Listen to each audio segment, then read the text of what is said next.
तो बच्चा जब 11th 12th में प्रिपरेशन स्टार्ट करता है नीट की या जेई की, तो उसको 11th 12th से स्टार्ट करनी चाहिए, या कुछ बच्चों में आजकल ट्रेंड है 9th 10th में स्टार्ट कर दो, लग जाओ? सर अब से 2 साल पहले सिचुएशन थोड़ी सी अलग थी। अभी क्या किया, एनसीईआरटी ने 9th 10th से केमिस्ट्री के बहुत सारे चैप्टर्स हटा दिए। जैसे पीरियोडिक टेबल आप कह रहे हो, किसी टाइम में क्लास 10th में आता था और एनसीईआरटी बहुत प्यार से पहले बॉक्स में लिखती थी कि भाई periodic table is the basic of chemistry, ये तो आपको आना ही चाहिए। अब वो चैप्टर हटा दिया। ऐसे कई चैप्टर्स है जो 9 10 से हटा दिए, लेकिन वो 11 12th में है। पहले क्या होता था, अगर आपको याद हो कि 9th की केमिस्ट्री 11th में रिलेट होती थी, 10th की 12th में वो चैप्टर से हटा दिए। तो मे बी गवर्नमेंट का ये पर्पज हो कि बच्चा अगर आगे चल के लेना ना चाहे साइंस, तो उसको ये सब क्यों पढ़ाएं, जो ठीक है। लेकिन अब जिसको साइंस लेना है वो थोड़ा सा फंस गया, कि जो शौक वैसे ही बहुत था कि आप 10th से 11th में आपको एक शौक मिलेगा, वो थोड़ा ज्यादा हो गया। मैं अपने सब्जेक्ट की बता रहा हूँ बेसिकली।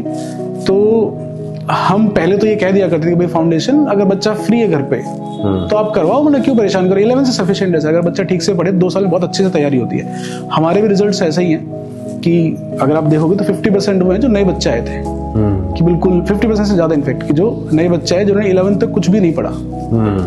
बट 9 10 से पढ़ने का क्या फायदा है कि वो जो कुछ चैप्टर्स मैं आपको बता रहा हूँ, आपको कुछ याद तो रहेगा नहीं। देखो मैं आपको 9th में कुछ पढ़ा रहा हूँ, 11th में याद है तो छोड़ दो। अब कुछ 6 महीने बाद याद नहीं रहता, मैं बहुत रिवीजन कराना पड़ता है। बस ये है कि आपको सुना सुना लगेगा कि मैंने सुना हुआ, जब 11th में पढ़ाएंगे थोड़ा अच्छा लगेगा, हाँ मेरे को समझ आ रहा हो। पहले 2 महीने का ही शौक होता है, वो एब्जॉर्ब कर लिया। अगर आप वैसा ही कर सकते हो कोई दिक्कत नहीं है। तो बच्चा अगर स्कूल से फ्री है, एज इन कि उसके पास टाइम है, तो ही फाउंडेशन कर रहे हैं। फाउंडेशन में कुछ भी याद करने का ना सीखे, इन्फॉर्मेटिव तो बिल्कुल भी नहीं, भूल जाएगा। और जैसे उसको लगे कि मेरी फाउंडेशन मेरे को परेशान है, जब तक चाव है ठीक है। हम कहते हैं ना, मान लो मुझे खीर पसंद है, आप उसको ओकेजनली बनाओगे अच्छा लगेगा, आप डेली खीर खिलाओगे तो फिर खराब हो जाएगा। तो फाउंडेशन उसी तक ठीक है, बच्चा फ्री है, उसको मजा आ रहा है, ठीक है, टेस्ट करवाओ, बहुत डीप में नहीं जाना चाहिए। डीप में नहीं जाना, मतलब वो बच्चा परेशान भी हो जाएगा फिर। और ऐसा होता है फिर कि वो थक गया, कि अब मेरा, कईयों को लगता है मेरे को बहुत कुछ आ गया। काफी बच्चों को लगता है कि मैं तो बहुत पढ़ रहा हूँ स्कूल के साथ भी, ये भी वो भी, तो कोप अप नहीं कर पाते। तो ऐसा नहीं होना चाहिए। अगर बच्चा बिल्कुल फ्री है, हाँ, जब तक मजा आ रहा है तो करता रहे।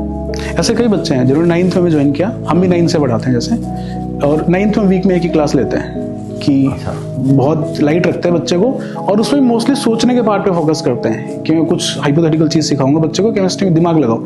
11th में इतनी फ्रीडम नहीं होती कि मैं बहुत देर बच्चों को कहूँ दिमाग लगाओ दिमाग लगाओ। 9th में कर सकते हैं। तो कई बच्चे हैं जो 9th में आए, बोले कि सर मुझे तो स्कूल के साथ मजा नहीं आ रहा। ठीक है भाई, वो 11th में वापस आए, बहुत ही अच्छा किया। तो हम तो कहते हैं तो ऐसे अच्छी चीज है, अगर कोई फाउंडेशन से परेशान हो रहा है तो भी अच्छा करेगा बच्चा। बट अगर उसको मजा आ रहा है, फ्री है, तो करना चाहिए।